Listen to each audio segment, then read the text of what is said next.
In this video, if you're in drawing and painting 2 or 3 or 4, I'm going to show you how to start your Warhol style portraits.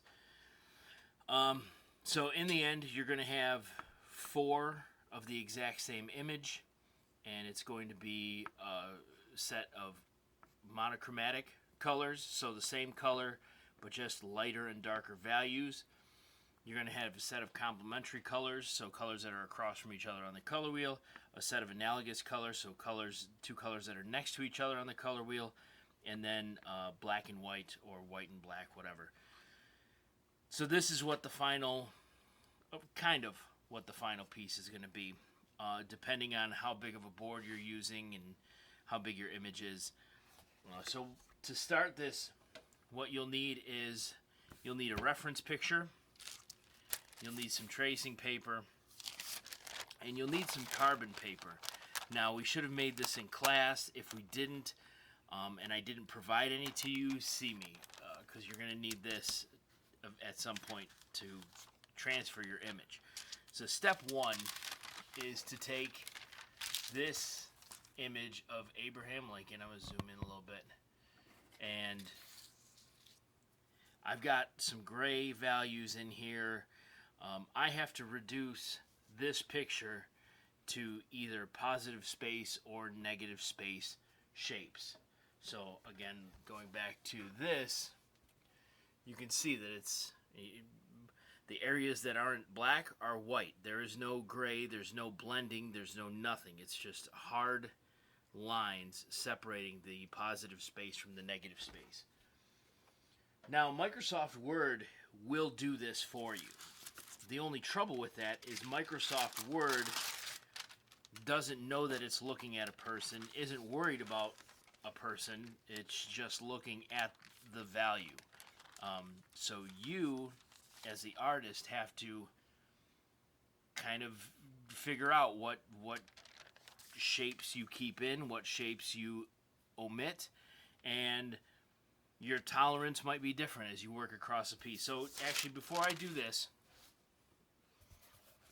I'm working, my final piece is going to be an 11 by 14 canvas board that I bought from Dollar Tree. So I'm going to have my 4 images are going to be edge to edge. So there's not going to be the space like on this one. There's not going to be this big space between them. Each square is going to be touching the square next to it and above and below it.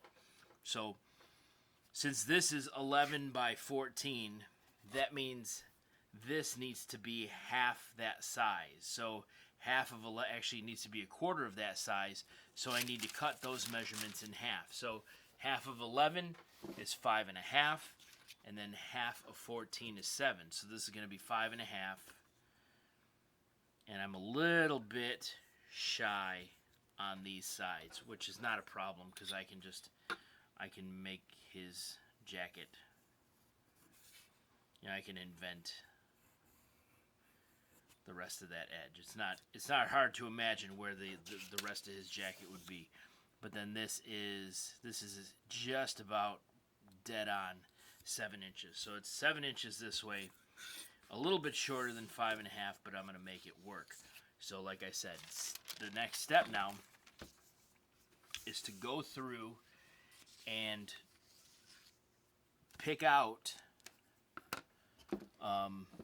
what areas I want to include in the shadows and what areas I want to include in the highlights. So I'm actually going to take a piece of tape. I'm going to stick it, you stick it to my fingers a bunch of times. I got my pajama pants on because I'm at home. So I'm going to stick it to my PJs, get some of that fuzz so that the tape's not super sticky. And what I'm going to do is I'm just going to set this, I'm going to set it down. I'm going to go corner to corner. And if I wanted to, I could do the other corners, but I'm not going to worry about that. I'll just have to keep kind of flattening that paper out. And I want to make sure I'm working on a flat surface too, so I'm going to get rid of those little pieces of tape.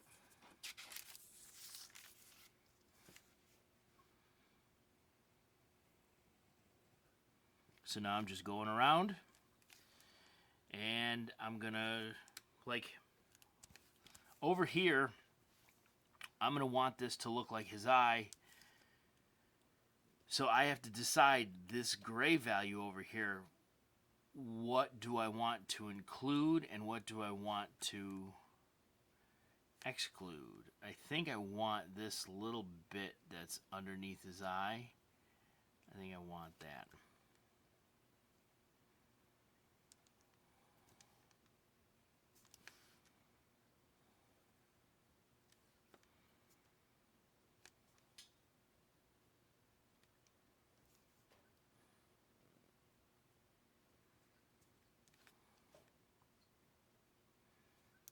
And I'm not worried about like this shadow over here. Just like I'm just gonna have that go right into his hairline. So I'm outlining the black shapes. I'm gonna keep that in mind too, because you don't want to start outlining the black shapes and then switch to outlining the white shapes. You want to stick with, if you're circling the shadows, that's what you want to circle. Otherwise, you're going to mess yourself up. So I'm going to speed this up here. You can kind of watch. So it's kind of hard to work and talk at the same time. So if you're a little bit confused right now, what I want to do is I still ultimately want it to look like Abraham Lincoln. I want it to be recognizable. But I'm not forcing any of like the nose or the eyes to look like nose or eyes. I'm only outlining the shapes that I see.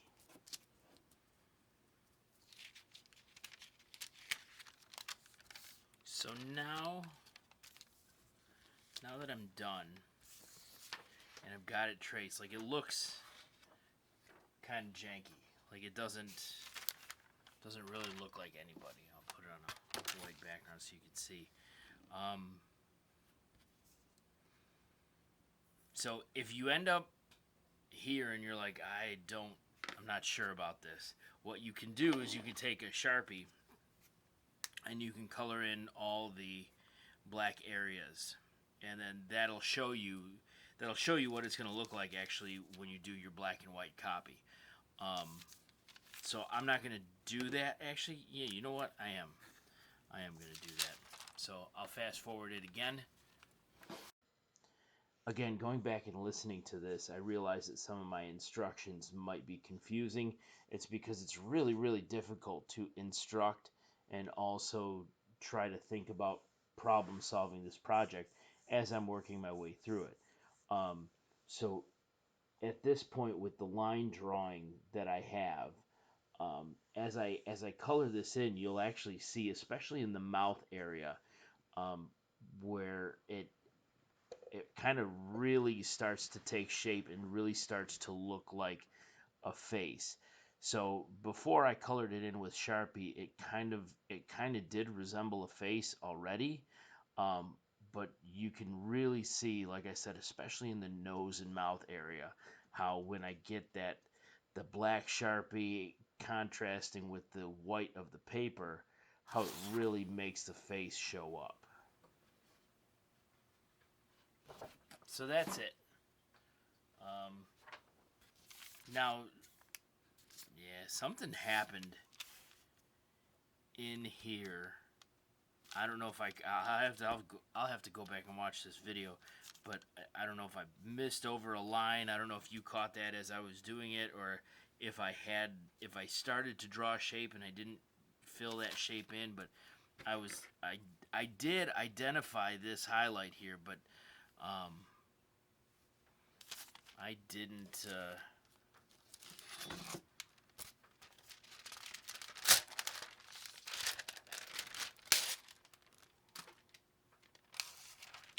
For whatever reason, it didn't show up.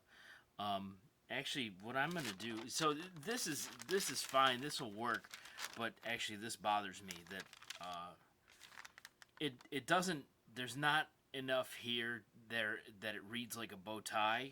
Obviously, it's a bow tie here. So I want to see if there's something that I can do.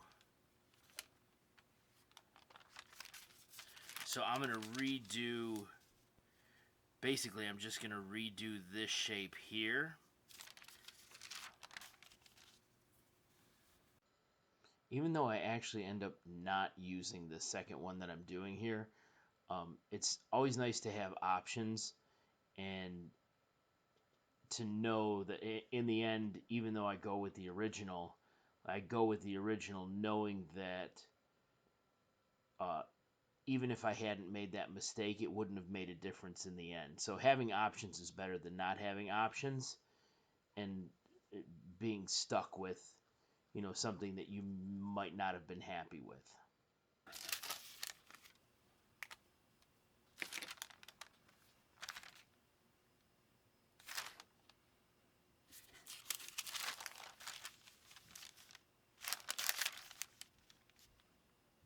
Yeah, I don't think it makes a difference.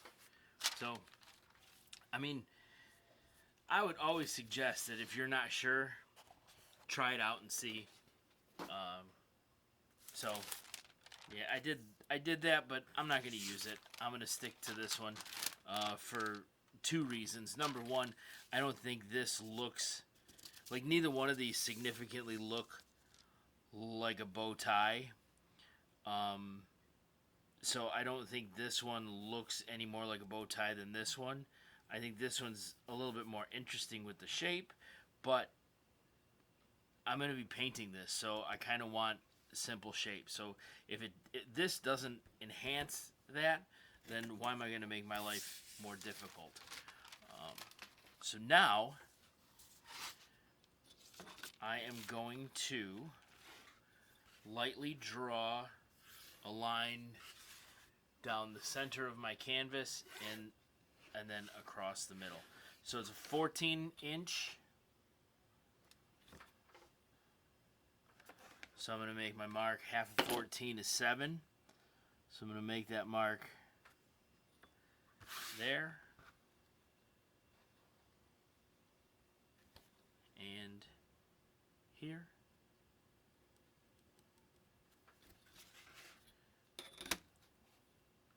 Then I'm going to draw that line across. And then this is 11. Actually, it's a little short. Dollar Tree, right?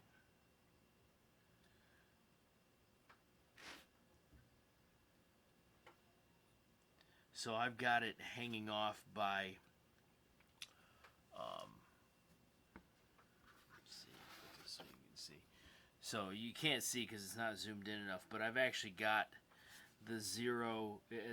The zero's not lined up with the edge of the canvas. It's actually the 16th of an inch, and then the 16th of an inch here. So it's actually an eighth of an inch short. Yeah, it's an eighth of an inch short, so I'm just going to slide it so that it's a 16th of an inch short on either end, and then I'm still going to make that mark at 5 1/2.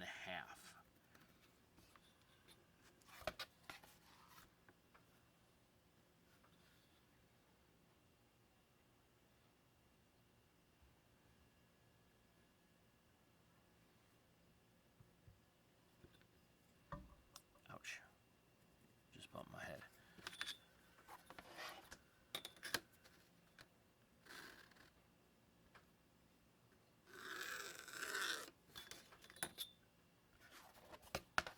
There we go.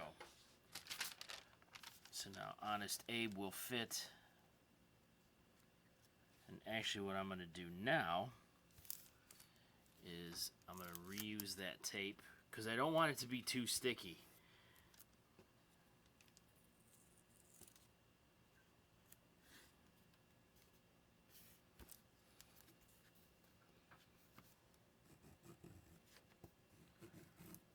So I'm going to draw a line now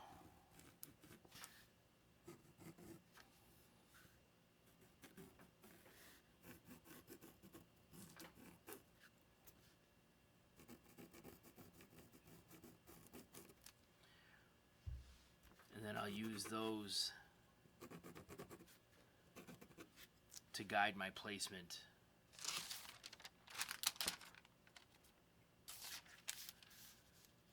Now I slide the carbon paper, so there's a shiny side and there's a dull side. The shiny side is the side with carbon, so I'm going to slide that under. And now I'm going to retrace this all 4 times. And the only bit of advice I have for you at this point is you want your pencil sharp, but you don't want it too sharp. I would suggest not using a mechanical pencil because the tissue paper is thin, and if your pencil lead is too sharp, or if you're using a mechanical, you have a higher chance of like ripping and poking through that tissue paper.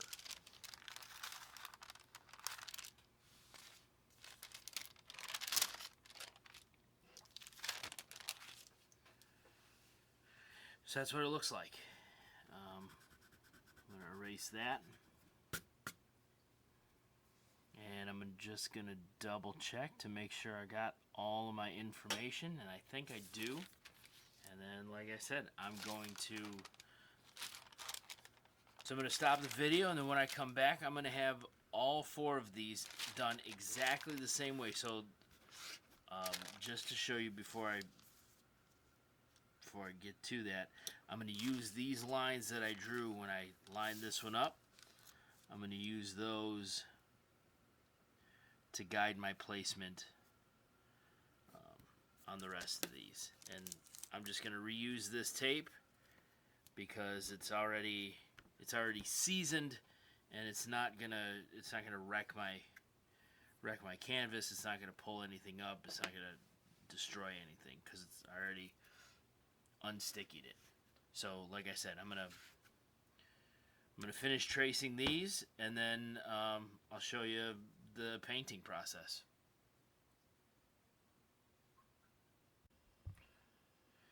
So at this point, I don't know if you can see it, but I've got it traced out all 4 times, and I've also written, you probably definitely can't see this, I've written my color schemes.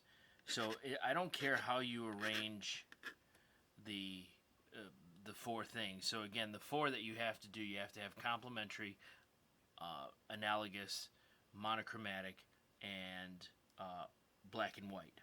So my highest contrast is going to be black and white, and followed closely by my complementary colors.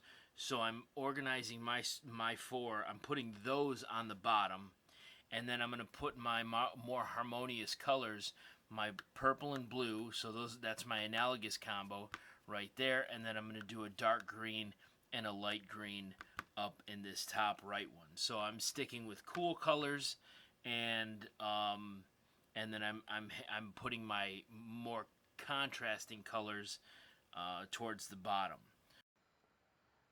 At this point, I'd failed to realize that everything I was painting was completely out of frame of the camera. But I think there's enough information here where if you have questions, you're not sure how to actually paint, you can come see me, or you can look at some of the examples that I have in class. So I'm going to keep working on this, but that should be enough information to get you started. And as always, if you have any questions, let me know.